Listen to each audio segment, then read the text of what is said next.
Amazing facts India సమర్పించు దానియేలు మరియు ప్రకటన గ్రంథ ప్రవచనములకు మన ప్రభువైన యేసు క్రీస్తు నామములో మిమ్మల్ని హృదయపూర్వకంగా ఆహ్వానిస్తున్నాము. మరొక ప్రాముఖ్యమైన అంశంతో ఈ రాత్రి మేము ముందుకు వస్తూ ఉన్నాము. పరివర్తన కలిగించు ప్రేమ. మన జీవితాల్లో పరివర్తన, మార్పు ప్రేమ ద్వారా ఎలా కలుగుతుంది? ఈ అంశం గురించి మనము మన క్రైస్తవ జీవితాల్లో తెలుసుకోవాల్సిన విషయములన్నీ కూడా ఈ చక్కటి స్టడీ గైడ్లో మీ కొరకు ఏర్పాటు చేశాము. దీనిని ఉచితంగా మీరు పొందాలంటే ఆ స్క్రీన్ మీద ఉన్న నంబర్కి ఇప్పుడే ఫోన్ చేయండి. మీకు వీలైనంత త్వరలో మీ చేతుల్లో ఈ పుస్తకం పెట్టాలని మేము ఆశపడుతున్నాము. ఒకవేళ ఆ వెబ్సైట్ దర్శించినా సరే మీకు ఈ పుస్తకాన్ని ఉచితంగా పంపించడానికి మేము ఆశపడుచున్నాము. పరివర్తన కలిగించు ప్రేమ. ఈ అంశంలోనికి మనం వెళ్ళుచున్న ఈ సమయంలో పరిశుద్ధాత్మ సహాయాన్ని మనం అడుగుదాం, ప్రార్థన చేసుకుందాం. మహాపరిశుద్ధుడా, మీకే స్తుతులు స్తోత్రములు. మీ పరిశుద్ధాత్మను మాకు బోధకునిగా అనుగ్రహించి ఈ విషయములు గ్రహించినట్లు మా మనోనేత్రములు తెరవమని ఈ వాక్య పరిచర్య ద్వారా మా ప్రభువును మీ ప్రియకుమారుడైన నజరుడైన యేసు క్రీస్తు వారు మహిమపరచబడినట్లు మీరు నడిపించుకోవాల్సిందిగా యేసు నామములో అడిగి వేడుకొంచున్నాము తండ్రి, ఆమేన్. బాప్టిస్మిచ్చు యోహాను చాలా చక్కటి జీవితాన్ని జీవించాడు. జకరయ్య, ఎలిజబెత్తులకు గాబ్రియేలు దూత ఇచ్చిన ఆజ్ఞ ప్రకారంగా ఈ తల్లిదండ్రులు ఈ కుమారుణ్ణి చాలా జాగ్రత్తగా వారు పెంచారు. బాప్టిస్మిచ్చు యోహాను ప్రవక్తలలో చాలా ప్రాముఖ్యమైన ప్రవక్తగా యేసుక్రీస్తు వారు ఆయన గురించి తెలియజేశారు. ఈ బాప్టిస్మిచ్చు యోహాను చాలా జాగ్రత్తగా తన జీవితాన్ని నడిపించుకోవటం మాత్రమే కాదు, ఆయన సమాజం నుండి ఆ కొండల ఆ ప్రాంతంలో, అరణ్య ప్రాంతంలో ఆయన బోధిస్తూ ఉన్నాడు. ప్రజలు వేరువేరు ప్రాంతాల నుండి, ఆ పట్టణముల నుండి, ఆ పల్లెల నుండి ఆయన బోధలు వినటానికి వెళ్ళి బాప్టిస్మిచ్చు యోహాను యోర్దాను నదిలో ఆయన ద్వారా బాప్టిజం పొందటము మనం చూస్తూ ఉన్నాము. ఈ బాప్టిస్మిచ్చు యోహాను యొక్క జీవిత విధానము మనం గమనించినట్లయితే చాలా నిష్టగా, చాలా జాగ్రత్తగా ఆయన జీవితాన్ని కొనసాగించాడు. ఎందు గురించి? ఇదంతా దేవుని ప్రేమ బట్టే. ఈ బాప్టిస్మిచ్చు యోహాను యొక్క వర్తమానాలు చాలా స్ట్రైట్గా, సూటిగా ప్రజలకు అందేవి. ఒక రోజున హెరోదును కూడా ఈ బాప్టిస్మిచ్చు యోహాను హెరోదు చేసిన పాపాన్ని ఆయన సూటిగా ఖండించాడు. అనేక మంది ఈయన వర్తమానాలని విని పరివర్తన వారి జీవితంలో కలిగింది. ఈ బాప్టిస్మిచ్చు యోహానే మన ప్రభువైన యేసుక్రీస్తు వారిని యోర్దాను నదిలో బాప్టిస్మిచ్చున్నాడు. యోహాను యొక్క ఆత్మ నిండిన జీవితాన్ని గురించి ఒక రహస్యము ఏంటి? ఇట్లాంటి ఆత్మీయ జీవితాన్ని ఈ యోహాను ఎలా జీవించగలిగాడు? దీని గురించి దేవుని వాక్యము ఏమి సెలవిస్తుందో మనం చూద్దాము.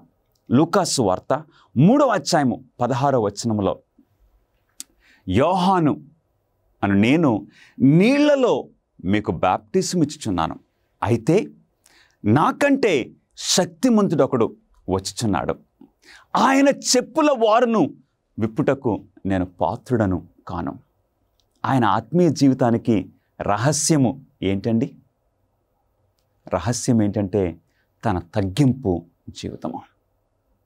ప్రవక్తల్లో గొప్ప ప్రవక్త, స్త్రీ గర్భము ద్వారా జన్మించిన ప్రవక్తలలో గొప్ప ప్రవక్త ఈ బాప్టిజం ఇచ్చే యోహాను ఎలా ఆ స్థాయికి చేరగలిగాడు?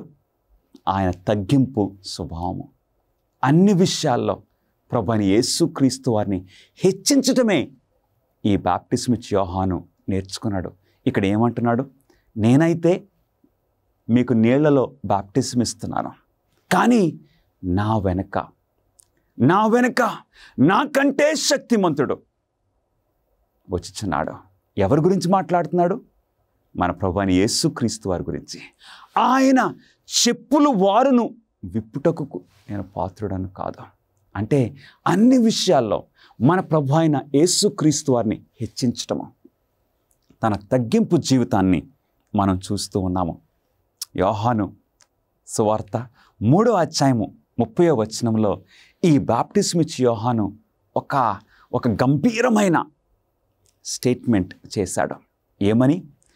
ఆయన హెచ్చవలసి ఉన్నది, నేను తగ్గవలసి ఉన్నది. ఒక రోజున ఈ బాప్టిజం ఇచ్చే యోహాను ఆయన బోధలకు అనేక మంది ఆయన ఒక బోధకుడిగా అంగీకరించి ఆయనను వెంబడిస్తూ ఉన్నారు. ఆయన శిష్యుల్లో కొంతమంది వచ్చి, అయ్యా మీరు బాప్టిజం ఇచ్చారే, ఒక ఆయనకు యేసు అనే ఆ బోధకునికి మీరు బాప్టిజం ఇచ్చారే, ఇప్పుడు జనసమూహములు ఆయన వెంట వెళ్ళిపోతున్నారు. ఇంతకుముందు మనల్ని వెంబడించే ఆ జనసమూహములు ఇప్పుడు ఆయనను వెంబడిస్తున్నారు అని చెప్పినప్పుడు బాప్టిజం ఇచ్చే యోహాను ఎంతో సంతోషించి ఏమన్నాడో తెలుసా? పెండ్లి కుమారుని దగ్గరికి వెళ్ళినప్పుడు పెండ్లి కుమారుని స్నేహితుడైన నేను సంతోషించాలి కదా. అవును, అందులో నా సంతోషము పరిపూర్ణమైనదని సాక్ష్యం ఇచ్చాడు. అవును ప్రియులరా, ఎంత తగ్గింపు స్వభావము. తాను తగ్గించుకొని వాడు హెచ్చించబడును. ఏమంటున్నాడు యేసుక్రీస్తు వారి గురించి? ఆయన హెచ్చవలసి ఉన్నది, నేను తగ్గవలసి ఉన్నది. యేసుక్రీస్తు వారు యొక్క పరిచర్యకు మార్గము సిద్ధపరచడానికి బాప్టిజం ఇచ్చే యోహానును దేవుడు పంపించారు. ఆయన చాలా అద్భుతంగా చేశాడు. బాప్టిజం ఇచ్చే యోహాను లేఖనాలను చదివాడా? ఆ టైంలో ఈ బాప్టిజం ఇచ్చే యోహాను జీవితము ఏ విధంగా ఉన్నది? లేఖనాలు చదివాడా? దేవుని వాక్యము మనకు సెలవిస్తుంది. యోహాను సువార్త 1వ అధ్యాయము 23వ వచనములో, అందుకతడు ప్రవక్త అయిన యెషయా చెప్పినట్టు, నేను ప్రభువు త్రోవ సరళము చేయుడి అని అరణ్యములో ఎలుగెత్తి చెప్పు ఒకని శబ్దము అని చెప్పాను. బాప్టిజం ఇచ్చే యోహాన్ని అనేక మంది అడిగారు, నీవెవరివి? నీవు ఏలియావా? నీవు ఇర్మియావా? నీవు ఎవరువు అన్న ఆ టైంలో బాప్టిజం ఇచ్చే యోహాను తన గురించి వారికి తెలియచేయటానికి ఏమని చెప్పాడో తెలుసా? ప్రవక్త అయిన యెషయా చెప్పినట్టు, నేను ప్రభువు త్రోవ సరళం చేయుడని అరణ్యములో ఎలుగెత్తు చెప్పు ఒక శబ్దం అని చెప్పాను. అంటే ఈ ప్రవచనాలని చాలా జాగ్రత్తగా చదివాడు. ఆ ప్రవచనాలు చదవటంలో ఆ ప్రవచనం యొక్క నెరవేర్పు, ఒక ప్రవచనం యొక్క నెరవేర్పును నేనని బాప్టిజం ఇచ్చే యోహాను గుర్తించాడు, గ్రహించాడు. దానిని బట్టి మనం ఏం అర్థం చేసుకుంటున్నామండి? బాప్టిజం ఇచ్చే యోహాను ఈ లేఖనాలని క్షుణ్ణంగా చదివాడు. ఆయన యొక్క ఐడెంటిటీ గురించి వారు అడిగినప్పుడు ప్రవచనాల నుండి సమాధానము ఇస్తూ ఉన్నాడు. ఎంత అద్భుతమైన విషయము! యేసు కొరకు సాక్ష్యం ఇవ్వడానికి బాప్టిస్మ్ ఇచ్చి యోహాను సిద్ధంగా ఉన్నాడా? క్రీస్తు కొరకు సాక్ష్యం ఇవ్వడానికి, క్రీస్తుని గురించి ఇతరులకు తెలియజేయడానికి బాప్టిస్మ్ ఇచ్చి యోహాను యొక్క స్పందన ఏ విధంగా ఉన్నది? దేవుని వాక్యం సెలవిస్తుంది. ఒక రోజున ఆయన ఏమన్నాడో తెలుసా? మరునాడు యోహాను యేసు తన యొద్దకు రాగా చూచి, ఇదిగో లోక పాపమును మోసుకొని పోవు దేవుని గొర్రెపిల్ల అని చెప్పారు. యేసు క్రీస్తు వారి గురించి సాక్ష్యం ఇవ్వటము ఈ బాప్టిస్మ్ ఇచ్చి యోహాను యొక్క ప్రాముఖ్యమైన పని. అవును, ఆయన జీవితంలో, ఆయన బోధల్లో యేసు క్రీస్తు వారి కొరకు మార్గము సిద్ధపరుస్తూ ఉన్నాడు. అవును ప్రియ స్నేహితులారా, బాప్టిస్మ్ ఇచ్చి యోహాను వంటి జీవితాలు ఈ రోజున మనం కూడా కలిగి ఉండాలి. మన జీవితాల్లో కూడా యేసు క్రీస్తును మనం అన్ని విషయాల్లో హెచ్చించాలి. ఆయన కొరకు సాక్ష్యం ఇవ్వడానికి మనం సిద్ధంగా ఉండాలి. ఎందుకంటే ఎలాగైతే యేసు క్రీస్తు వారి యొక్క మొదటి రాకడ ముందు బాప్టిస్మ్ ఇచ్చి యోహాను వచ్చి యేసు క్రీస్తు కొరకు మార్గాన్ని సిద్ధపరిచాడో, అట్లాగే యేసు క్రీస్తు వారి యొక్క రెండవ రాకడ ముందు దేవుడు బాప్టిస్మ్ ఇచ్చి యోహాను లాంటి అనేక మందిని, ఒక గొప్ప సైన్యాన్ని దేవుడు లేవనెత్తబోతూ ఉన్నారు. అలాంటి వ్యక్తిగా ఒక సాక్ష్యం ఇవ్వడానికి నీవు ఇష్టపడుచు ఉన్నావా? యోహాను యొక్క సూటి బోధ రాజకీయ మరియు మత నాయకులలో ప్రాచుర్యము పొందినదా? ఆ టైంలో జీవించిన ఆ రాజకీయ నాయకులు లేక యూదా మతాధికారులు బాప్టిస్మ్ ఇచ్చి యోహానుతో సహకరించారా? బాప్టిస్మ్ ఇచ్చి యోహాను యొక్క బోధను అంగీకరించారా? లూకాసు వార్త 7వ అధ్యాయము 30వ వచనములో పరిసయ్యులను ధర్మశాస్త్ర ఉపదేశకులను అతని చేత బాప్టిస్మము పొందక తమ విషయమై దేవుని సంకల్పమును నిరాకరించరే. అవును, ఈ బాప్టిస్మ్ ఇచ్చి యోహాను ఎక్కడో అరణ్యములో యోర్దాను నది తీరమున ఆయన బోధిస్తూ ఉంటే ప్రజలు తండోపతండములుగా ఆయన వద్దకు వెళుచూ ఉన్నారు. ఈ బాప్టిస్మ్ ఇచ్చి యోహాను ఆయన ఆహార అలవాట్లలో ఆయన అడవి తేనె తింటూ జీవించాడు.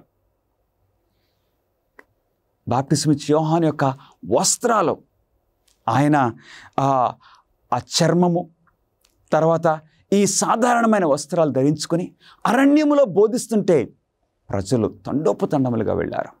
కానీ మత నాయకులు వారు వేరేగా ఉన్నారు. వారు చాలా టీవీగా, చాలా ధనాపేక్షతో, ధనవంతులుగా, అధికారంతో ప్రవర్తించేవారు. కానీ వారి వైపు ప్రజలు ఆకర్షింపబడలేదు. కానీ ఒక సామాన్యమైన జీవితము, సింపుల్ జీవితము జీవిస్తున్న బాప్టిస్మ్ ఇచ్చి యోహాను వైపు అనేక మంది ఆకర్షించబడ్డారు. ఆ మతాధికారులు ఈ యోహాను చేత బాప్టిజం పొందకపోవడం మాత్రమే కాదు, దేవుని సంకల్పాన్ని వారు నిరాకరించినట్లు మనం చూస్తూ ఉన్నాము. అంత మాత్రమే కాదు, ఈ బాప్టిజం ఇచ్చి యోహాను యొక్క సూటి బోధకు ఏం జరిగిందో తెలుసా? లూకాసు వార్త 3వ అధ్యాయము 19-20 వచనాల్లో, అయితే చతుర్థాధిపతి అయిన హేరోదు చేసిన సకల దుష్కార్యముల నిమిత్తమును యోహాను అతనిని గద్దించినందుకు అతడు యోహానును చెరసాలలో వేయించెను. యోహాను యొక్క బోధ చాలా సూటిగా ఉన్నది. హేరోదు రాజును కూడా ఆయన విడిచిపెట్టలేదు.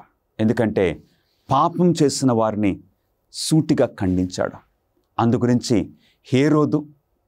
హెరోదియా వారు ఒక కుట్ర పన్ని బాప్టిస్మ్ ఇచ్చి యోహాను చెరసాలలో వేశారు. తన ప్రాణానికి హాని కలుగుతుందని బాప్టిస్మ్ ఇచ్చి యోహాను ఏమీ భయపడలేదు. కానీ బోధను కరెక్ట్గా బోధించాడు. ఎందుకంటే ఆయన జీవితము సరిగ్గా ఉంది. మంచి ఆత్మీయ క్యారెక్టర్ ఉన్నవారు దేని గురించి భయపడరు, ఎవరి గురించి భయపడరు. ఈ బాప్టిస్మిచ్చి యోహాను అట్టి సామాన్యమైన జీవితము, నాణ్యమైన జీవితము జీవించాడు. నగలు మరియు ఆడంబరమైన దుస్తులు ధరించడాన్ని బైబిలు నిషేధిస్తుందా? ఈ బాప్టిస్మిచ్చి యోహాను ఇతరుల వలె కాదు, ఒక సాధారణమైన సామాన్యమైన జీవితము జీవించాడు. మరి నగళ్ళు, ఆడంబరమైన దుస్తులు ఇలాంటి ధరించే విషయం గురించి బైబిలు ఏం బోధిస్తుంది? ఎలాంటి హెచ్చరికలు మనకిస్తూ ఉన్నది? తిమోతికి రాసిన మొదటి పత్రిక 2వ అధ్యాయము 9వ వచనములో, మరియు స్త్రీలను తగుమాత్రపు వస్త్రముల చేతనే గాని జడలతో నైనను బంగారముతోనైనను ముత్యములతోనైనను మిగుల వెలగల వస్త్రములతోనైనను అలంకరించుకొనక. అవును, దేవుని బిడ్డలైన వారు ఎట్లా ఉంటారండి? ఆ ఆడంబరమైన విషయాలు కాదు, ఆ నగళ్ళు కాదు. ఎందుకంటే వారికి ఈ బాహ్యమైన ఈ అలంకరణ కాదు, వారు అంతరంగపు అలంకరణ వారికి ప్రాధాన్యత. అందుగురించి దేవుని బిడ్డలు వెంబడించే, క్రీస్తును వెంబడించే క్రైస్తవ స్త్రీలు, పురుషులు ఎలా ఉంటారండి? ఆడంబరమైన జీవితాలు లేదు. ప్రత్యేకంగా మన సహోదరులు బంగారంతోనైనను ముత్యములతోనైనను అలంకరించుకొనక, అలాంటి అలంకరణలు లేకుండా, బాహ్యమైన అలంకరణ కాకుండా జడలు అల్లుకొనుటయు, 1 పేతురు 3వ అధ్యాయం 3వ వచనములో బంగారు నగలు పెట్టుకొనుటయు, వస్త్రములు ధరించుకొనుటయు, వెలుపటి అలంకారము మీకు అలంకారంగా ఉండక. అవును ప్రియులరా, బైబిల్లో మనం చూస్తూ ఉన్నాము. ప్రకటన గ్రంథములో 2 స్త్రీలు మనకు కనపడుతున్నారు. ప్రకటన గ్రంథము 12వ అధ్యాయంలో ఒక స్త్రీ, ఆ స్త్రీని కన్యక అని పిలుస్తున్నారు. ప్రకటన గ్రంథము 17వ అధ్యాయంలో మరొక స్త్రీ మనకు కనపడుతుంది. ఆ స్త్రీనైతే వేశ్య అని పిలువబడుతుంది. ఈ కన్యక అయితే చక్కగా న్యాచురల్గా, అంటే ఆమె ఆభరణములు లేవు, సూర్యుని ధరించుకొని ఉన్నది. అవును, న్యాచురల్ బ్యూటీ. కానీ ప్రకటన గ్రంథము 17వ అధ్యాయంలో కనపడుతున్న ఆ వేశ్య ఆర్టిఫిషియల్ బ్యూటీ. అవును, దేవుని బిడ్డలంగా మనకు ఈ నగళ్ళు పెట్టుకొనటం కానీ, ఈ వెలుపటి అలంకారము మనకు అలంకారంగా ఉండకూడదని ఒక ప్రక్క నుండి పౌలు గారు బోధిస్తున్నారు, మరొక ప్రక్క నుండి పేతురు గారు కూడా బోధిస్తున్నారు. అవును ప్రియులరా, మన క్రైస్తవ జీవితము బాప్టిస్మిచ్చి యోహాను వలె సామాన్యంగా, సింపుల్గా, ఇతరుల్ని ఆకర్షించుకోవడానికి కాదు, క్రీస్తును మహింపరిచే అట్టి జీవితము మనం జీవించాలని తెలుసుకుంటున్నాము. 1 పేతురు 3వ అధ్యాయము 4వ వచనములో, సాధువైనట్టియు మృదువైనట్టియునైన గుణమును మీ హృదయపు అంతరంగ స్వభావము మీకు అలంకారంగా ఉండవలను, అది దేవుని దృష్టికి మిగుల విలువగలది. దేవునికి ఎలాంటి జీవితము ఆయన దృష్టిలో విలువగలది? ప్రియ సహోదరుడా, సహోదరి, చక్కటి సాధువైన మనస్సు, మృదువైన మనస్సు, గుణము, అది అంతరంగ అలంకారము మనకు ప్రాముఖ్యము. అలాగే బైబిల్లోని దేవుని యొక్క దాసురాళ్ళు అలాగ జీవించారు, అలాగ అలంకరించుకున్నారు. అంతరంగపు అలంకరణకు వారు ఎక్కువ ప్రాధాన్యత ఇచ్చారు. మనం కూడా ఈ నవీన కాలంలో, ఈ 21వ శతాబ్దంలో దేవుని వెంబడించేవారు కూడా అలాగ జీవించాలని, స్త్రీలేంటి పురుషులేంటి అలాగ జీవించాలని దేవుడు ఉద్దేశిస్తున్నారు. సింపుల్ లైఫ్, చక్కటి ఆత్మీయ లైఫ్ స్టైల్ బాప్టిస్మిచ్చి యోహాను వలె. ఇక్కడ యెషయా ప్రవక్త అంటున్నాడు, ఆ దినమున యెహోవా గల్లు గల్లుమను వారి పాదభూషణములను, కర్ణభూషణములను, కడియములను, నాణమైన ముసుకులను ఏం చేస్తారంటండి? కుల్లాయిలను, కాళ్ళ గొలుసులను, వడ్డానములను, పరిమళ ద్రవ్యపు భరిణలను, రక్షరేకులను, ఉంగరములను, ముక్కు కమ్ములను తీసివేయను. గమనిస్తున్నారా ప్రియులరా? ఆ దినమంటే యేసుక్రీస్తు వారి యొక్క రాకడ దినము. ఆ దినమున ఇవేమీ మనకు సహాయం చేయవు. ఈ ఆభరణములు ఇవేమీ కూడా మనకు పనికిరావు. మన ప్రాణాన్ని రక్షించలేవు. ఆ ప్రమాదం నుండి మనల్ని తప్పించలేవు. అందుగురించి ఇవన్నీ కూడా వారు ఎలుకలకు, గబ్బిలాలకి పడవేస్తారంటండి. అందుగురించి నిజమైన క్రైస్తవులు, పురుషులేంటి, స్త్రీలేంటి, పిల్లలేంటి, యవనస్తులేంటి, మనందరం కూడా క్రీస్తు వలె, మన ప్రభువైన యేసు క్రీస్తు వలె సాధారణమైన జీవితము మనం జీవించాలి. ఎవరిని ఆకర్షించుకోవడానికి కాదు. మనం వస్త్రాలు ఎందుకు ధరిస్తున్నాము? మన శరీరాన్ని కప్పుకోవడానికే. మనము ఇతరులకు ప్రజెంటబుల్గా ఉండటానికే, వారిని ఆకర్షించుకుని ఇక ఏదో మన గురించి గొప్ప అనుకోవాలి అట్లాంటి ఉద్దేశము అస్సలు కాదు. ప్రియ సహోదరి సహోదరులరా, క్రైస్తవ జీవితము బాప్టిజం ఇచ్చి యోహాను వలె అట్లాంటి జీవితము దేవుని యొక్క దృష్టిలో మిగుల విలువైనదని మనం తెలుసుకుంటున్నాము. ఇంకెలాంటి విషయాలు క్రైస్తవులకు నిషేధించబడినాయో మనం చూద్దామండి. లేవికాండములో దేవుడు ఇక సూటిగా ఖచ్చితంగా ఈ మాట సెలవిచ్చారు. అందరం చదువుదామా? లేవికాండము 19వ అధ్యాయము 28వ వచనంలో, చచ్చిన వారి కొరకు మీ దేహమును చీరు కొనకూడదు, పచ్చబొట్లు మీ దేహమునకు పొడుచుకొనకూడదు, నేను మీ దేవుడైన యెహోవాను. గమనిస్తున్నారా? ఇశ్రాయేలు ప్రజలను దేవుడు ఐగుప్తు యొక్క బానిసత్వము నుండి బయటకు తీసుకుని వచ్చి, ఎందుకు తీసుకుని వచ్చారు? ఐగుప్తు దేశం యొక్క ఆ అలవాట్లు, ఆ పద్ధతుల నుండి, ఆ అన్య పద్ధతుల నుండి దేవుడు వారిని బయటకు తీసుకుని వచ్చి, ఆ ఐగుప్తీయుల వలె కానీ ఇతర అన్యుల వలె కానీ అలాంటి పద్ధతులు మీరు చేసుకోకూడదు. ప్రత్యేకంగా ఈ వాక్యానికి ఉన్న ప్రాముఖ్యత ఏంటో తెలుసా? పచ్చబొట్లు మీ దేహమునకు పొడుచుకొనకూడదు, నేను మీ దేవుడైన యెహోవాను. దాని అర్థం ఏంటో తెలుసా అండి? నేను మీ దేవుడైన యెహోవానంటే దేవుడు మీరు ఇది చేయకూడదని చెప్పి దేవుడు ఆయన సంతకం పెడుతున్నారన్నమాటండి. బై ఆర్డర్ ఇట్లాంటివి మనం చేయకూడదు. కాబట్టి నా ప్రియ సహోదరుడా, సహోదరి, ఈ శరీరము దేవుని ఆలయము. దేవుడు మనకు బహుమానంగా ఇచ్చారు. అందు గురించి మనం చాలా జాగ్రత్తగా ఈ సమృద్ధి జీవితాన్ని, ఈ ఆత్మీయ జీవితాన్ని మనం జీవించాలని మనం తెలుసుకొని ఉన్నాము. శరీరాన్ని రక్తం వచ్చేటట్టు లోపలి దాకా గాయపరుచుకోవడాన్ని సాతానుడు ఇష్టపడతాడు.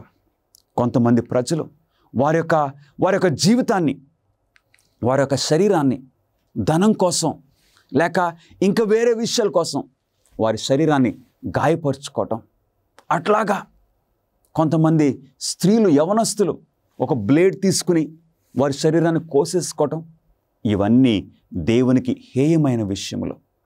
ఆ అమ్మాయి నా వైపు చూడలేదని లేక ఆ అబ్బాయి నా ప్రేమను అంగీకరించలేదని చాలామంది వారి శరీరాన్ని కోసుకోవటం అలా చేస్తున్నారు. ఇవి దేవునికి ఇష్టమైనవి కావు. అవన్నీ విగ్రహారాధనతో సమానము. విచ్ఛిన్నమైపోయినటువంటి ప్రపంచంలో దేవుని యొక్క ప్రణాళిక ప్రవచనాల ద్వారా మీరు తెలుసుకోవాలని కోరుతూ ఉన్నారా? ఆచరణాత్మకమైనటువంటి గొప్ప సవాళ్లను మీరు ఎదుర్కోవాలనుకుంటే మిమ్మల్ని ఉత్తేజపరుస్తున్నాం, ఉత్సాహపరుస్తున్నాం. అమేజింగ్ ఫ్యాక్ట్స్ వారు బైబిల్ చదువుకునేటువంటి గైడ్స్ మీ కొరకై 27 పుస్తకాలను మీకు అనుగ్రహిస్తున్నారు. అద్భుతమైనటువంటి గ్రాఫిక్స్ ద్వారా మీరు అర్థం చేసుకోవడానికి నేరుగా మీకు సమాధానం దయచేస్తూ ఉన్నారు. ప్రతి చదువుకునేటువంటి ఈ గైడ్ ద్వారా బైబిల్లో సరైన సమాధానం గ్రహించుకోగలరు. మీ జీవితంలోని ప్రాముఖ్యమైన ప్రశ్నలకు సమాధానం ఇస్తుంది. ఏ విధంగా మీరు సంబంధాన్ని పెంచుకోగలరు, ప్రభువైన యేసుక్రీస్తు వారు ఎప్పుడు రాబోతూ ఉన్నాడు, ఇంకా ఎన్నో విషయాలను తెలుసుకోవచ్చు. భవిష్యత్తులో ఈ యొక్క విలువైన విషయాన్ని కోల్పోకండి. మీ జీవితాన్ని రూపాంతరపరుస్తూ ఉన్నాయి అమేజింగ్ ఫ్యాక్ట్స్ వారు ఇచ్చేటువంటి బైబిల్ చదువుకునే పుస్తకం. ఇవి మీకు ఇంగ్లీష్ లోను, హిందీ, తమిళ్, తెలుగులో మీకు లభిస్తూ ఉన్నాయి. వేచి ఉండకండి. వెంటనే మీ యొక్క స్టడీ గైడ్స్ ను ఇప్పుడే ఆర్డర్ చేయండి. AFTV.in అనేటువంటి మా వెబ్సైట్ ని సంప్రదించి వెంటనే పొందండి. ఆత్మ నిండిన జీవితానికి, అతని సాధారణ ఆహారానికి మధ్య సంబంధం ఉన్నదా? ఈ బాప్టిజం ఇచ్చే యోహాను ఆయన వస్త్రాల్లో మాత్రమే కాదు, చాలా జాగ్రత్తగా ఉన్నది. ఆయన ఆహార అలవాట్లలో కూడా చాలా జాగ్రత్తగా ఉన్నాడు. ఈ శారీరక జీవితానికి ఆత్మీయ జీవితానికి ఏమైనా కనెక్షన్ ఉన్నదా లేదో మనం చూద్దామండి. లూకాసు వార్త 1వ అధ్యాయము 14-15 వచనాల్లో అతడు ద్రాక్షారసమైనను మద్యమైనను త్రాగక పరిశుద్ధాత్మతో నిండుకొనిన వాడై. గమనిస్తున్నారా? గాబ్రియేలు దూత జకరయాను దర్శించి ఈ బాప్టిస్మిచ్చి యోహాను యొక్క జననం గురించి హెచ్చరిక చేస్తున్నప్పుడు అతడు ద్రాక్షరసం తాగకూడదు, మద్యము తాగకూడదు. ఎందుకో తెలుసా? ఆయన ఇక బాల్యము నుండే పరిశుద్ధాత్మతో నిండుకొనిన వాడై ఉండి దేవుని కొరకు మార్గమును సిద్ధపరచబోతున్నాడు. అనేక మంది ప్రజలను యేసుక్రీస్తు వారి కొరకు సిద్ధపరచబోతున్నాడు. అంటే ఒక ప్రాముఖ్యమైన ఉద్దేశంతో దేవుడు యోహానును ఈ భూలోకంలోనికి పంపిస్తున్నారు. అవును ప్రియులారా, యోహాను యొక్క జీవితానికి ఒక పర్పస్ ఉన్నది, ఒక ప్రాముఖ్యమైన ఉద్దేశం ఉన్నది. ఆయన జీవితానికి అర్థం ఉన్నది. అదేంటంటే యేసుక్రీస్తు వారి కొరకు మార్గాన్ని సిద్ధపరుస్తున్నాడు. Four runner. ఎప్పుడైనా ఒక రాజుగారు వస్తుంటే రాజుగారి కంటే ముందు వర్తమానికులు వెళ్ళి రాజుగారికి మార్గాన్ని సరళం చేస్తారు. మన ప్రభువైన యేసుక్రీస్తు వారు ఈ భూలోకానికి రాబోతున్నారు కాబట్టి 6 నెలల ముందు ఈ బాప్టిజం ఇచ్చే యోహాను యేసుక్రీస్తు వారి కొరకు మార్గాన్ని సిద్ధపరిచాడు. అందుగురించి తన జీవితంలో ద్రాక్షరసము ముట్టకూడదు, మద్యమును త్రాగక పరిశుద్ధాత్మతో నిండుకొనిన వాడై. అంటే శారీరక జీవితానికి ఆత్మీయ జీవితానికి ఒక చక్కటి కనెక్షన్ ఉందని గాబ్రియేలు మాటల ద్వారా మనం చూస్తూ ఉన్నాము.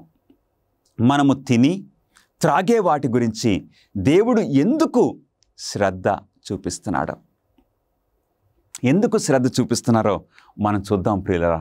న్యాయాధిపతులు 13వ అధ్యాయము 7వ వచనంలో ఇక్కడ సంసోను గురించి కూడా దేవుని వాక్యం సెలవిస్తుంది. ఆలకించుము, నీవు గర్భవతివై కుమారుణ్ణి కందువు, కాబట్టి నీవు ద్రాక్షారసమునే గాని మద్యమునే గాని త్రాగకుండుము, అపవిత్రమైన దేనినైనను తినకుండుము.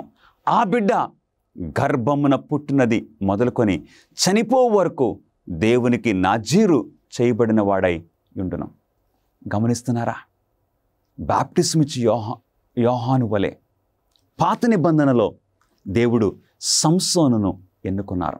ఒక న్యాయాధిపతిగా ఇశ్రాయేలు ప్రజలను వారి యొక్క పరిస్థితుల్లో నుండి వారికి సహాయం చేయటానికి, వారికి తీర్పు తీర్చడానికి, వారిని బలపరచడానికి, ఒక నాయకుడిగా ఉండటానికి సంసోనును దేవుడు ఎన్నుకున్నాడు. ఇక్కడ ఒక చాలా ప్రాముఖ్యమైన విషయాన్ని మనం గమనిస్తూ ఉన్నాము. అదేంటంటే దేవుడు ఒక నాయకుణ్ణి ఎన్నుకోకముందు, జాగ్రత్తగా గమనించండి, ఒక నాయకుణ్ణి దేవుడు ఎన్నుకోకముందు ఆ నాయకుని యొక్క తల్లిని దేవుడు ఎన్నుకుంటున్నారు. ఆ నాయకుని యొక్క తల్లిని తండ్రిని దేవుడు ఎన్నుకుంటున్నారు. ఏం సెలవిచ్చారండి? నీవు గర్భవతి అయి కుమారుని కందువు, కాబట్టి నీవు ద్రాక్షరసమునే కానీ మద్యమునే కానీ త్రాగకుండుము. కుమారుని గురించి కాదు ఇక్కడ మాట్లాడేది, పుట్టబోవు కుమారుని గురించి మాట్లాడుతూ తల్లి కూడా జాగ్రత్తగా ఉండాలి. తల్లి కూడా ద్రాక్షరసం కానీ మద్యము కానీ త్రాగకూడదు. అంత మాత్రమే కాదు, అపవిత్రమైనది ఏది కూడా తినకూడదని దేవుడు హెచ్చరిక ఇచ్చారు. అంటే ఒక నాయకుణ్ణి దేవుడు ఎన్నుకోకముందు తల్లిదండ్రులను దేవుడు ఎన్నుకుంటున్నాడు. నా ప్రియ సహోదరి సహోదరుడా, నీ కుటుంబంలో దేవుని కొరకు ఒక నాయకుడు, నీ బిడ్డలు ఒక నాయకుడిగాను, ఒక నాయకురాలుగా, ఒక ఆత్మీయ నాయకులుగా ఉండాలని నీవు ఆశపడుచున్నావా? నీ బిడ్డలు ప్రయోజకులుగా ఉండాలని నీవు ఆశపడుచున్నావా? గమనిస్తున్నారా? దేవుడు ఎట్లాంటి క్రమశిక్షణ ఆ కుటుంబంలో పెట్టుచున్నారో మనం చూస్తూ ఉన్నాము. ఆ బిడ్డ గర్భమున పుట్టినది మొదలుకొని చనిపో వరకు దేవుని కొరకు ప్రత్యేకించబడినవాడుగా ఉంటారని సంసోను తల్లిదండ్రులకు చెప్పినట్లుగా ఇక్కడ క్రొత్త నిబంధనలో జకర్యాకు ఎలిజబెత్కు కూడా తెలియజేస్తున్నారు. కొరింథీయులకు రాసిన మొదటి పత్రిక 6వ అధ్యాయం 19వ వచనంలో మీ దేహము దేవుని వలన మీకు అనుగ్రహింపబడినది, మీలో ఉన్న పరిశుద్ధాత్మకు ఆలయమై ఉన్నారని మీరు ఎరుగరా. గమనించండి ప్రియ స్నేహితులారా, మన దేహమునకు ఎంత ప్రాధాన్యత దేవుడిస్తున్నారు. ఈ ఆలయములో పరిశుద్ధాత్మ దేవుడు నివసించాలని, ఈ నీ హృదయమనే నా హృదయమనే ఈ సింహాసనం మీద దేవుడు ఆసీనులై ఉండాలని ఆశపడుతున్నారు. అందుగురించి ఈ శారీరక జీవితానికి ఆత్మీయ జీవితానికి చాలా దగ్గరి సంబంధం ఉన్నదని మనం నేర్చుకుంటూ ఉన్నాము. లోక సంబంధమైన ప్రవర్తన గురించి బైబిల్ ఏమి చెప్పుచున్నది? లోకపు విషయాలు మన చుట్టూ ఎన్నో ఉన్నాయి. ఈ లోకంలో ఎన్నో ఆకర్షణలు మన సమయాన్ని, మన యొక్క దృష్టిని ఆకర్షించుకోవటానికి సాతానుడు ప్రయత్నం చేస్తున్నాడు. ఈ విషయం గురించి బైబిల్ ఏమి సెలవిస్తుంది? కాబట్టి ఎవడు ఈ లోకముతో స్నేహము చేయగోరునో వాడు దేవునికి శత్రువు అగును. నా ప్రియ సహోదరుడా, నీ జీవితము ఏ విధంగా ఉన్నది? లోకము యొక్క ఆకర్షణలకు నువ్వు లోనైపోతున్నావా? ఈ లోకపుతో స్నేహము నువ్వు చేస్తున్నావా? అవును, ఈ లోకపు విషయాల్లో మనం నిమగ్నం అయిపోతే, ఈ లోకపు ఆకర్షణలకు శోధనలకు మనం పడిపోతే పరలోకాన్ని మనం పోగొట్టుకుంటున్నాము. గమనిస్తున్నారా? అందు గురించి జాగ్రత్తగా మన క్రైస్తవ జీవితము జీవించాలని దేవుడు మనల్ని కోరుచూ ఉన్నారు.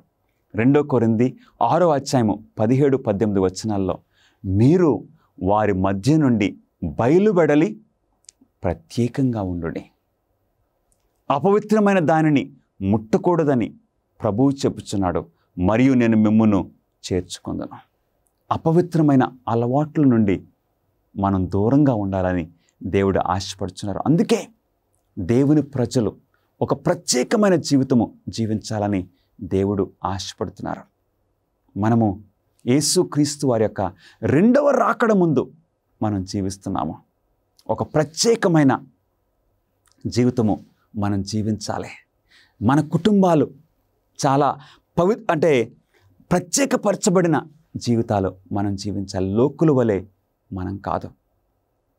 జాన్ వెస్లీ ఇంగ్లాండ్ దేశంలో ఆయన పరిచర్య చేస్తున్నప్పుడు ఆయన గమనించాడు. ఏమని? లోకులకు క్రైస్తవులకు ఏమీ తేడా లేదేంటి? లోకులు ఈ శోధనలోనికి గురైపోతున్నారు, క్రైస్తవులు కూడా ఈ పాపపు విషయాల్లోనికి గురైపోతున్నారు. ఆ టైంలో ఈ జాన్ వెస్లీ, ఆయన సహోదరుడైన చార్ల్స్ వెస్లీ, వారి తల్లిగారు వీరిని ఈ కుటుంబాన్ని చాలా క్రమశిక్షణలో పెట్టారు. అవును ప్రియులారా, ఈ జాన్ వెస్లీ, చార్ల్స్ వెస్లీ వీరు వారి స్నేహితులను ప్రోత్సహించారు. మనం జాగ్రత్తగా ఉండాలి. మనము ఏమి చూస్తున్నామో, మనం ఏం చేస్తున్నామో, ఎలాంటి పుస్తకాలు చదువుతున్నామో, మన జీవిత విధానం ఏ విధంగా ఉంది? ఎందుకంటే ప్రతి క్రైస్తవుడు, ప్రతి క్రైస్తవురాలు ఒక సాక్షిగా ఉండాలి. ఆ ప్రత్యేకమైన జీవితము మనం జీవించాలని దేవుడు ఈ రోజున నన్ను ఆశపడుచు ఉన్నారు. 1 యోహాను 2వ అధ్యాయం 15వ వచనంలో ఎవడైనను లోకమును ప్రేమించిన ఎడల తండ్రి ప్రేమ వానిలో ఉండదు. ఈ భూలోకంలో ప్రత్యేకంగా ఈ 21వ శతాబ్దంలో ఎన్నో ఆకర్షణలు, ఎన్నో విధాలైన పాపపు వ్యసనాలు మన ఆకర్షణను, మనల్ని దేవుని నుండి దూరం చేయడానికి ప్రయత్నం చేస్తూ ఉన్నాయి. ఇలాంటి పరిస్థితుల్లో దేవుడు నన్ను పిలుస్తూ ఉన్నారు ఒక ప్రత్యేకమైన జీవితం జీవించినట్లు. ఎందుకంటే తండ్రికి మనకు అట్టి కనెక్షన్ ఉంది. మనం పరలోక సంబంధులము, మన వారసత్వము పరలోకములో ఉన్నది, ఈ భూమి మీద కాదు. అందు గురించి ఎవడైనాను లోకమును ప్రేమించిన ఎడల తండ్రి ప్రేమ వానిలో ఉండదు. అందు గురించి నా ప్రియ సహోదరుడా, సహోదరి, ఈ క్రైస్తవ జీవితము ఒక చక్కటి ఉన్నతమైన పిలుపు. మన ప్రభువైన యేసుక్రీస్తు వారు నజరేతులో జీవించి నజరేత్ యొక్క ఆ మలినము, ఆ పాపపు అలవాట్లు ఆయన అంటకుండా పవిత్రుడిగా మన ప్రభువైన యేసుక్రీస్తు వారు జీవించారు. అదేవిధంగా మనం కూడా జీవించాలని దేవుడు ఆశపడుచున్నారు. యోసేపు జీవితాన్ని ఒకసారి మనం గమనించినట్లయితే, యోసేపు ఐగుప్తులో జీవించాడు. ఆయన చుట్టూ విగ్రహారాధన. యోసేపు పనిచేస్తున్న పొతీఫర్ ఇంట్లో దినదినము శోధన. ఆమె పొతీఫర్ యొక్క భార్య యోసేపును వెంటాడుతూ ఉన్నది. కానీ యోసేపు తను తాను జాగ్రత్తగా చూసుకున్నాడు. గమనిస్తున్నారా? అట్లాగే దానియేలు, ఆయన స్నేహితులు బబులోనులో ఎటు చూసిన విగ్రహారాధన, కానీ వారి జీవితాన్ని పవిత్రపరుచుకున్నారు, ఆత్మీయ జీవితాన్ని కాపాడుకున్నారు. మీరు ఈ లోక మర్యాదను అనుసరింపక ఉత్తమమును అనుకూలమును సంపూర్ణమై ఉన్న దేవుని చిత్తమేదో పరీక్షించి తెలుసుకున్నట్లు మీ మనస్సు మారి నూతనమగుట వలన రూపాంతరం పొందుడే. దేవుడు నిన్ను నన్ను పిలుస్తున్నారు. ఒక్క రూపాంతరము, మన జీవితాలని మార్చాలని దేవుడు ఆశపడుతున్నారు. ఈ లోక పద్ధతులు కాదు, ఈ లోక మర్యాదను అనుసరింపక ఉత్తమమును దేవునికి అనుకూలమైన దేవుని చిత్త ప్రకారంగా మనం జీవించాలని దేవుడు కోరుచూ ఉన్నారు. మన ప్రభువైన యేసుక్రీస్తు వారు మన వలె ఈ భూమి మీద జీవించారు. ఒక మానవుని వలె మన వలె శోధింపబడ్డారు, కానీ ఏ పాపమును చేయలేదు. అలాంటి జీవితము క్రీస్తును అనుసరించేవారు, అలాంటి పరివర్తన కలిగిన జీవితాన్ని జీవించాలని మన నుండి దేవుడు ఆశపడుచూ ఉన్నారు. క్రైస్తవుడు దేని గురించి ఆలోచించడానికి ఎంచుకోవాలి? మన ఆలోచనలు ఏ విధంగా ఉండాలి? దేవుని వాక్యం సెలవిస్తుంది. ఫిలిప్పీలకు రాసిన పత్రిక 4వ అధ్యాయము 8వ వచనంలో భక్తుడైన పౌలు గారు ఏమంటున్నారో తెలుసండి. ఏ యోగ్యతనైనను ముప్పైనను ఉండిన ఎడల ఏవి సత్యమైనవో, ఏవి మాన్యమైనవో, ఏవి న్యాయమైనవో, ఏవి పవిత్రమైనవో, ఏవి రమ్యమైనవో, ఏవి ఖ్యాతి గలవో వాటి మీద ధ్యానముంచుకొనుడి. అవును, మన దృష్టి ఎప్పుడు కూడా, మన ఆలోచనలు ఎప్పుడు కూడా మంచి విషయాల పట్ల, పవిత్రమైన విషయాల పట్ల, న్యాయమైనవి, రమ్యమైనవి, ఏవి ఖ్యాతి గలవో అట్లాంటివే మనం ఆలోచించుకోవాలి. అవును ప్రియులరా, ఎందుకంటే క్రీస్తు రక్తంలో మనం కడగబడిన వారము. మన ప్రతి ఆలోచన క్రీస్తుకు లోబడినట్లుగా మన జీవితాలు ఉండాలని దేవుడు ఉద్దేశిస్తున్నారు. 101వ కీర్తన 3వ వచనంలో దేవుని వాక్యం సెలవిస్తుంది. ఇక్కడ దావీదు ఏమంటున్నాడో తెలుసండి. నా కన్నుల ఎదుట నేను ఏ దుష్కార్యమును ఉంచుకొనను. నా ప్రియ సహోదరుడా, సహోదరి, నీ కన్నుల ఎదుట, నీ ఆత్మీయ కన్నులు ఏం చూస్తున్నాయి? ఎలాంటి విషయాల్ని నీవు ఆ టీవీలో చూస్తున్నావు? ఎలాంటి విషయాలు నీవు ఆ సెల్ ఫోన్లో చూస్తున్నావా? నా కన్నుల ఎదుట నేను ఏ దుష్కార్యమును ఉంచుకొననని దావీదు నిర్ణయం చేసుకున్నాడు. అవును, మనం కూడా అట్టి నిర్ణయము చేసుకోగలమా ఈరోజు? అట్లాగే యోబు కూడా ఏ స్త్రీని నేను కన్నెత్తి చూడనని యోబు నిర్ణయం చేసుకున్నాడు. అందుకే ఈ బైబిల్లోని దేవుని బిడ్డలు వారు పవిత్రమైన, ప్రత్యేకించబడిన, పరివర్తన కలిగిన జీవితాలని వారు జీవించగలిగారు. నా కన్నుల ఎదుట నేను ఏ దుష్కార్యమును ఉంచుకొనను. ఎలాంటి విషయాల్ని నువ్వు చూస్తున్నావు? ఆ పోనోగ్రఫీ, ఆ సినిమాలు, ఆ సీరియల్లో, ఆ పబ్జీ ఆటలు, ఇలాంటివన్నీ క్రైస్తవులుగా మనకు తగవని దేవుని వాక్యం మనకు సెలవిస్తుంది. ఎందుకంటే మన ఆలోచనలు ఎప్పుడు కూడా పరలోక సంబంధమైన విషయాలపైనే మనం ఉండాలి. ఎందుకు? మన ప్రభువు, మన రక్షకుడైన యేసుక్రీస్తు వారు పరలోకములో మన పక్షమున విజ్ఞాపన చేస్తున్నారు కనుక మన ఆలోచనలు, మన దృష్టి పైనున్న వాటి మీదే మనం పెట్టుకోవాలి, కానీ భూ సంబంధమైన వాటి మీద కాదు. ఎందుకంటే అలాంటి సినిమాలు చూసిన తర్వాత మనకి ఏం కలుగుతుంది?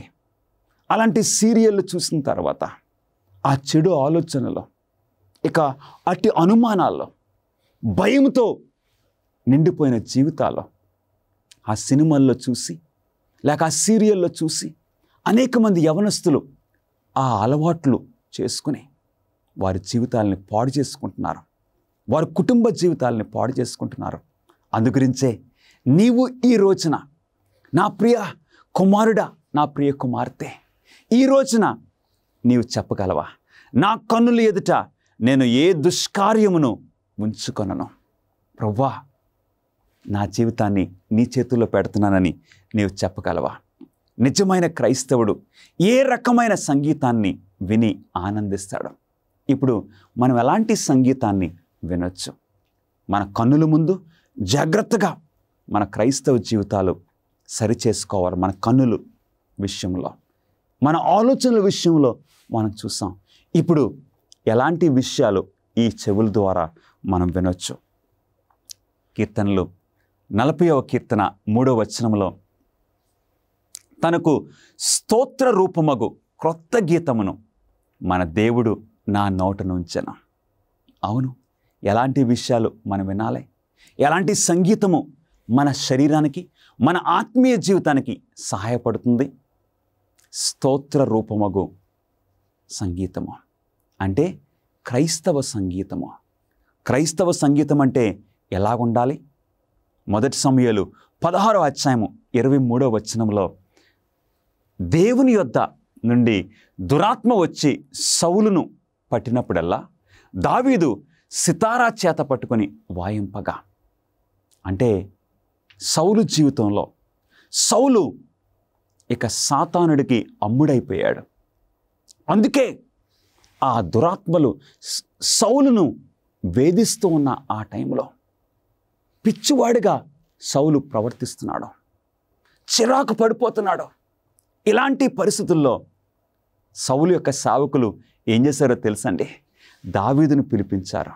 దావీదు చక్కటి సంగీతము, ఆ సితార పట్టుకుని దేవుని మహింపరిచే, దేవుని గురించిన కీర్తనలు ఈ దావీదు పాడుచున్నప్పుడు సౌలు నెమ్మదిగా, అవునండి, నెమ్మదిగా చక్కగా ఒక సున్నితమైన మనస్సుతో ఉండేవాడు. ఈ రోజున నా ప్రియ సహోదరుడా, సహోదరి, నీవెలాంటి సంగీతం వింటున్నావు? నీ వినే సంగీతము ఎలాంటి ఆలోచనలు నీ మనసులో పుట్టిస్తుంది? నీ వినే ఆ సంగీతము, ఆ పాటలు దేవుని వైపు నడిపిస్తున్నాయా, లేక దేవునికి దూరంగా నడిపిస్తున్నాయా?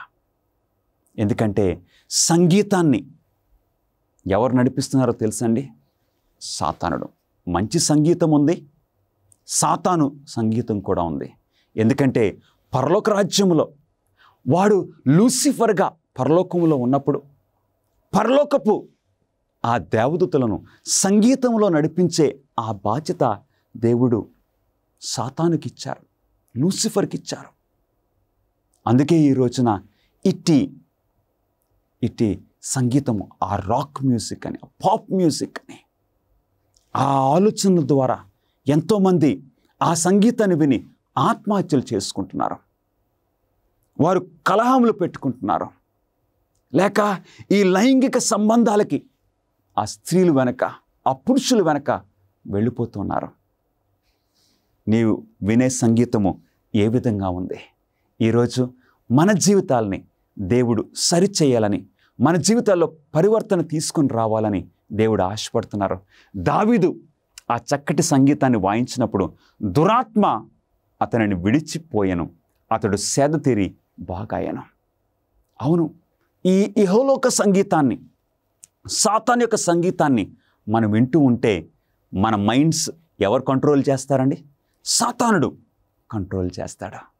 కానీ ఎప్పుడైతే మనము కీర్తనలు, దేవుని స్తుతించే కీర్తనలో మనం పాడుకుంటామో, అట్టి సంగీతం మనం వింటామో, పరిశుద్ధాత్మ ఒక ప్రభావము మన మనసులకి కలుగుతుంది. సభ్యత లేని నాట్యము లేక నృత్యము క్రైస్తవుడికి మంచి వినోదమేనా? ఈ డ్యాన్సులు ఈ రోజున మన సంఘాల్లోనికి కొరియోగ్రఫీ అని వచ్చేసింది. ఇలాంటిది దేవుడు అనుమతిస్తూ ఉన్నారా? మన మన అమ్మాయిలైతే, మన యవనస్తులైన కుమార్తెలైతే వారు ఏదో భరతనాట్యం లాగేస్తున్నారు చర్చిల్లోనే ఈ రోజున. మన కుమారులు, మన యవనస్తులైతే వారు ఏదో బ్రేక్ డ్యాన్స్ లాగా, రాక్ డ్యాన్స్ లాగా చర్చిల్లో వేసేస్తున్నారు. ఇలాంటిది దేవుడు అంగీకరిస్తున్నారా లేదో చూద్దాము. 1 యోహాను 2వ అధ్యాయము 6వ వచనములో, ఆయన యందు నిలిచియున్నవాడునని చెప్పుకొనివాడు ఆయన ఎలాగూ నడుచుకొనినో అలాగే తానును నడుచుకొన బద్ధుడై ఉన్నాడు. యేసుక్రీస్తు వారు అలాంటి డ్యాన్సులు వేస్తారా? అలాంటి నృత్యాలను యేసుక్రీస్తు వారు అంగీకరిస్తారా? అలాంటి సంగీతాన్ని వింటారా? గమనిస్తున్నారా ప్రియులారా? ఈ ప్రతి విషయంలో కూడా మనకు అనుమానం ఉన్నప్పుడు నా స్థానములో యేసుక్రీస్తు వారు ఉంటే ఏం చేస్తారు? యేసుక్రీస్తు వారు నా ప్రక్కన కూర్చుంటే నేను అలాంటి టీవీ ప్రోగ్రాంలు చూడగలనా? అలాంటి విషయాల్లో నేను పాల్గొనగలనా? ఎందుకంటే ఆయన యందు నిలిచి ఉన్నవాడునని చెప్పుకొనివాడు ఆయన ఎలాగూ నడుచుకొనినో అలాగే తానును నడుచుకొన బద్ధుడై ఉన్నాడని దేవుని వాక్యం సెలవిస్తుంది. తీతుకు పౌలు గారు రాస్తున్నారు, మనం భక్తిహీనతను, ఇహలోక సంబంధమైన దురాశలను విసర్జించి ఈ లోకములో స్వస్థ బుద్ధితోనూ నీతితోనూ భక్తితోనూ బ్రతుకుచుండవాలని మనకు బోధించున్నది. అవును, ఇహలోక సంబంధమైన ఆ దురాశలు, ఆ అలవాట్లు, ఆ క్రియలు మనం విడిచిపెట్టి దేవుని మార్గంలో భక్తితో నడుచుకోవాలని దేవుడు మన జీవితాల పట్ల ఆశిస్తున్నారు. క్రైస్తవుడు లాటరీ, చీటు వేసి డబ్బు సంపాదించే ఆట అలాంటి లేక జూదము ఆడవచ్చునా? అలాంటి విషయాల్లో మనం పాల్గొనవచ్చునా? దేవుని వాక్యము ఏమి సమాధానము ఇస్తుందో ఒకసారి చూద్దాము. తిమోతికి రాసిన 1వ పత్రిక 6వ అధ్యాయము 10వ వచనములో, ఎందుకనగా ధనాపేక్ష సమస్తమైన కీడులకు మూలము, కొందరు దానిని ఆశించి విశ్వాసము నుండి తొలగిపోయి నానా బాధలతో తమ్మును తామే పొడుచుకొండ్రి. అలాంటి షార్ట్ కట్స్, అలాగా త్వరగా మనం ధనవంతులైపోవటము, అలాగా దేవుడు అనుమతించని పద్ధతుల్లో మనము ధనం సంపాదించుకోవటము, అది దేవునికి చిత్తం కాదు ప్రియులారా. ధనాపేక్ష లేని వారమై దేవుడు మనకిచ్చిన దాంతో మనం తృప్తి చెందచ్చు, మంచి పరిపూర్ణమైన జీవితము జీవించాలని దేవుడు ఉద్దేశిస్తున్నారు. మనం డబ్బు ఎలా సంపాదించాలి? త్వరగా వచ్చే అలాంటి పద్ధతులు కాదు.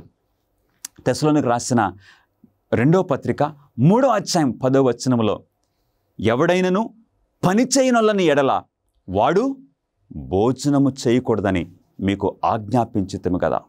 అంటే మనం పని చేసే భోజనం చేయాలంటే మనం కష్టపడి మనం సంపాదించుకోవాలి.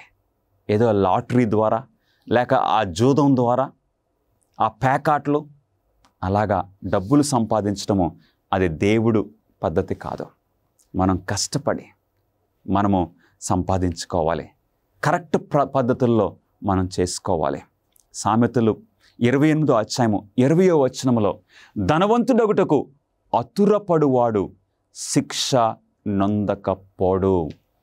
ఎవరైతే ధనం సంపాదించడానికి కంగారు పడి ఇక సాతాను మార్గాల్లో, ఆ దుర్మార్గపు మార్గాల్లో, అబద్ధపు మార్గాల్లో, అవిశ్వాసమైన మార్గాల్లో వెళ్తారో అట్టివారు ధనవంతుడగుటకు అతురపడివాడు శిక్ష నొందకపోడు. ఎందుకంటే దేవుడు మన జీవితాలని చూస్తూ ఉన్నారు ప్రియులరా.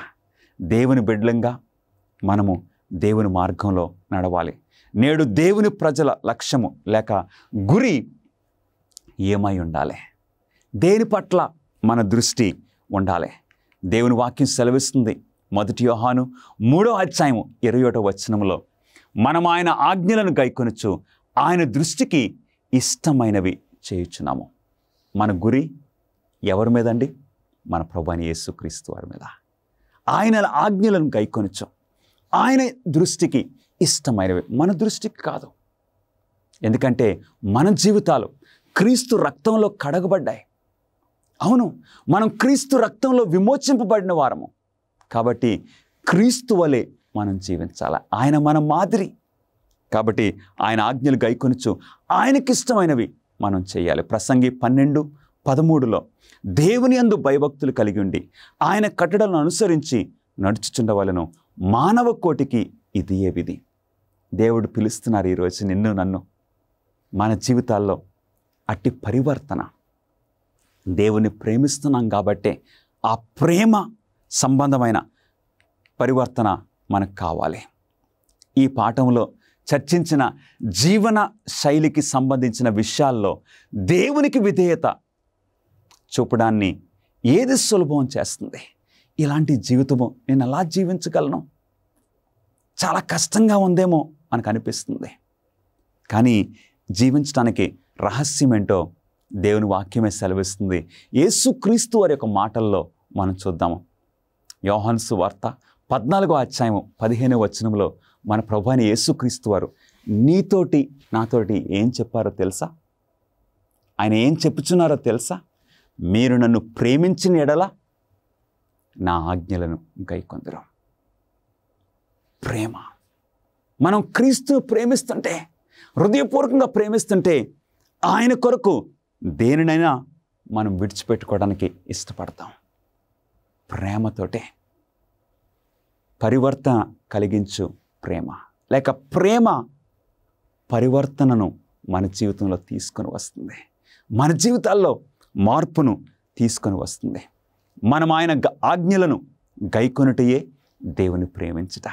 దేవుని ఆజ్ఞలను మనం గైకొంటున్నాము. ఆయన ప్రేమిస్తున్నాం కాబట్టి ఆయన ఆజ్ఞలను గైకొంటున్నాము. ఆయన ఆజ్ఞలు భారమైనవి కావు. నిజంగా నీవు నేను క్రీస్తును ప్రేమిస్తే ఆయన ఆజ్ఞలను మనం గైకొంటాము. కీర్తనీయుడు అంటున్నాడు, దేవా నా దేవా, నీ చిత్తము నెరవేర్చుట నాకు సంతోషము, నీ ధర్మశాస్త్రము నా అంతర్యములో ఉన్నది. అవును, దేవుని ఆజ్ఞలను గైకొనుట, దేవుని చిత్తాన్ని నెరవేర్చుట ఇక మన జీవితంలో ఒక చక్కటి లైఫ్ స్టైల్గా మారిపోతుంది. ప్రభువైన యేసుక్రీస్తు వారిలాగా మనం కూడా ఏమంటాం తెలుసండి? తండ్రి నీ చిత్తమే కానీ నా చిత్తం కాదు. ఈ రోజున ప్రభువైన యేసుక్రీస్తు వారు మనల్ని పిలుస్తున్నారు. క్రైస్తవ జీవితము ఎందుకు అంతటి ఉన్నత పిలుపుగా ఉన్నది? ఎందుకో తెలుసా? 1 పేతురు 2వ అధ్యాయము 9వ వచనములో, అయితే మీరు చీకటిలో నుండి ఆశ్చర్యకరమైన తన వెలుగులోనికి మిమ్మల్ని పిలిచిన వాని గుణాతిశయములను ప్రచురము చేయ నిమిత్తము ఏర్పరచబడిన వంశమును, రాజులైన యాజక సమూహమును, పరిశుద్ధ జనమును, దేవుని సొత్తైన ప్రజలై ఉన్నారు. దేవుడు మనల్ని ఆయనకు సాక్షులుగా, మనల్ని ఎందుకు చీకటిలో నుండి వెలుగులోకి పిలిచారో తెలుసా? ఆయన గుణాతిశయములను ప్రచురం చేయటానికి, క్రీస్తు కొరకు మనం జీవించడానికి దేవుడు మనల్ని పిలిచారు. ఇది ఒక హై కాలింగ్. అవును ప్రియులరా, అలా జీవిస్తే మన జీవితాలకి ఒక అర్థం ఉంటుంది. బాప్టిస్మిచ్ యోహాను చాలా జాగ్రత్తగా ఎందుకు జీవించాడు? ఎందుకు తన జీవితాన్ని సరిచేసుకుని జీవించాడు? ఎందుకో తెలుసా? తన జీవితం పట్ల దేవునికి ఒక ఉద్దేశం ఉన్నది, నా జీవితానికి ఒక పర్పస్ ఉన్నది అని బాప్టిస్మిచ్ యోహాను గుర్తించాడు. యేసు 2వ రాకడ కొరకు ఇతరులను సిద్ధం చేయడానికి మీరు అరణ్యములో ఒక ప్రత్యేకమైన స్వరంగా ఉండి దైవభక్తితో కూడిన జీవన శైలి ద్వారా సాక్ష్యం ఇవ్వడానికి సిద్ధంగా ఉన్నారా? ప్రియ సహోదరుడా, సహోదరి, యేసుక్రీస్తు వారు బాప్టిజం ఇచ్చి యోహానును పిలిచినట్లుగా ఆయన రెండవ రాకడ ముందు నన్ను పిలుస్తున్నారు. అట్టి జీవితం జీవించడానికి, యేసుక్రీస్తు వారికి లోబడటానికి నీవు ఈరోజు ఇష్టపడుచున్నావా? God bless you. మా ప్రార్థనా బృందము మీ ప్రత్యేక ప్రార్థనా విన్నపాలను స్వీకరించి మీకోసం ప్రార్థన చేయడానికి సిద్ధంగా ఉన్నాము. దయచేసి స్క్రీన్ మీద కనిపించే ఫోన్ నంబర్కి కాల్ చేయడానికి ఆలస్యం చేయకండి. లేక మీ ప్రార్థనా విన్నపములను prayer@aftv.in అనే అడ్రస్కు ఈమెయిల్ చేయమని కోరుచున్నాను. అమేజింగ్ ఫ్యాక్ట్స్ నన్ను ఎంతగానో ప్రభావితం చేసింది. దేవునికి స్తోత్రం. అమేజింగ్ ఫ్యాక్ట్స్ ని బట్టి అమేజింగ్ ఫ్యాక్ట్స్ నిజానికి నా జీవితంలో గొప్ప మార్పు ఇంతవరకు చూపిన ప్రభావం అమేజింగ్ ఫ్యాక్ట్స్ నిజం. ఈ రోజు నేను ఈ స్థితిలో ఉండడానికి మంచిగా అనిపించింది. నేను బైబిల్ చదవడం ప్రారంభించాను. నేను సెవెంత్ డే అడ్వెంటిస్ట్ జీవితంలో ఇంకో ఏదో ఉండాలని దేవుడే దీన్ని జరిగిస్తున్నాడు. ఈ వాక్యం చాలా క్రీస్తు అడుగుజాడలను అనుసరించడం ఎంతైనా మంచిది. అమేజింగ్ ఫ్యాక్ట్స్ 55 సంవత్సరాలకు పైగా దేవుని సువార్తను ప్రపంచ నలుమూలలా ప్రకటిస్తూ ఉన్నది. టీవీలో ఒక మినిస్ట్రీ పేరు కనిపించింది, అమేజింగ్ ఫ్యాక్ట్స్ అని. నేను చాలా మంది పాస్టర్ల ప్రసంగాలు విన్నాను, కానీ ఈయన చెప్పేది వినడం అదే మొదటిసారి. నేను ఏదో విన్నాను, వెంటనే నా బైబిల్ తీసుకున్నాను. అరే, నేను ఇంతవరకు ఇది వినలేదే, బైబిల్లో ఎక్కడుందో చూద్దామని అనిపించింది. వాక్యం అయ్యేదాకా అక్కడి నుండి లేవలేదంటే నమ్మండి. నేను బైబిల్ పాఠాలు చదవడం ప్రారంభించాను. వీరిలో ప్రతి ఒక్కరూ తమ జీవితాల్లో మార్పును చూశారు, నాతో సహా. నా ప్రశ్న ఏంటంటే, నాకే ఎందుకు ఇలా జరుగుతుంది ప్రభువా అని. ప్రభు నా మొర విన్నాడు. ఒక నాన్నలా ఆయన నన్ను ఆదరించాడు. నేను సర్వం కోల్పోయాను. అప్పుడే నా జీవితంలో దేవుడు లేడని నేను గ్రహించాను. నేను ఒక బైబిల్ ప్రవచన సభకు వెళ్ళాను. ఈ వాక్యం చాలా శక్తివంతమైనది మరియు తిరస్కరించలేనిది. ఇది నిజంగా సత్యం, ఇది అద్భుతం అనుకుంటూ నేను ఇంటికి వెళ్ళిపోయాను. మరిన్ని అమేజింగ్ ఫ్యాక్ట్స్ వీడియోల కోసం మా యూట్యూబ్ ఛానల్ దర్శించండి. సబ్స్క్రైబ్ చేయడం మర్చిపోవద్దు. క్రీస్తు తిరిగి వచ్చినప్పుడు ఎలా ఉంటుందో మీరు ఎప్పుడైనా ఆలోచించారా? అమేజింగ్ ఫ్యాక్ట్స్ తో సౌందర్యమైన దృశ్యాంతాలతో నుండిన 50 పేజీల మ్యాగజైన్ మీకు అందిస్తున్నాం. తిరిగి త్వరగా రానున్న ఆయన రెండవ రాకడ గురించి, ప్రధాన అంశాల గురించి పుస్తకం మాట్లాడుతుంది. రాస్తే రాకడ లేదా రహస్యంగా కొనిపోవడం అంటే ఏమిటి? ఈ పుస్తకం తీర్పు గురించి, 1,44,000 మంది గురించి, వారు ఎవరు, ఇది 1000 ఏళ్ల గురించి, నూతనం చేయబడిన భూమి గురించి మాట్లాడుతుంది. ఈ పుస్తకంలో చక్కగా పొందుపరచబడ్డాయి. మీరు చదివి ధ్యానించి మీ స్నేహితులకు కూడా పంపండి. ఈ రోజే మీ కాపీని ఆర్డర్ చేయడానికి దర్శించండి bookstore.aftv.in.